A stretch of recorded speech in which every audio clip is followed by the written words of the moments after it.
নরসিংদীর পলাশ উপজেলার গজারিয়া বাজার সকাল 8:30টায় সিসি ক্যামেরার ফুটেজ এটি। 10 বছরের প্রতিবন্ধী শিশু রামিমকে অটোরিকশার গ্যারেজে ডেকে নেয় প্রতিবেশী সবুজ মিয়া সহ 3-4 জন। সেখানে দুষ্টুমির ছলে রামিমের মুখ ও পায়ুপথে ঢুকিয়ে দেওয়া হয় মেশিনের সাহায্যে হাওয়া। এতেই ঘটে বিপত্তি। মুহূর্তেই পেট ফুলে মৃত্যুর মুখে ঢলে পড়ে শিশুটি। আলাপালা করতেছে, আলাপালার মারফতে ওই যে হাওয়ার মেশিনেরা ওইটা মাথার উপরে আমি দোকানদার গেছে, এই দোকানদার এটা বন্ধ কর, হ্যাঁ এই হাওয়াইগুলো মানুষ মারা যায়, এটা কই হাত দাঁড়িয়ে গেছে তুই হাতে লই আয়। ইয়ার ভিতরে 1 মিনিটের ভিতরে হাওয়ায় কাম করে লইছে, হ্যাঁ 1 মিনিটের ভিতরে পড়ে গেছে।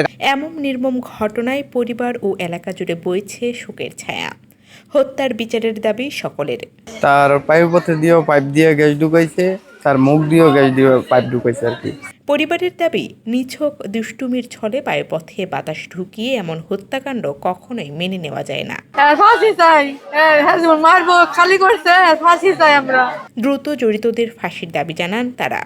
ফাঁসি চাই, ফাঁসি চাই।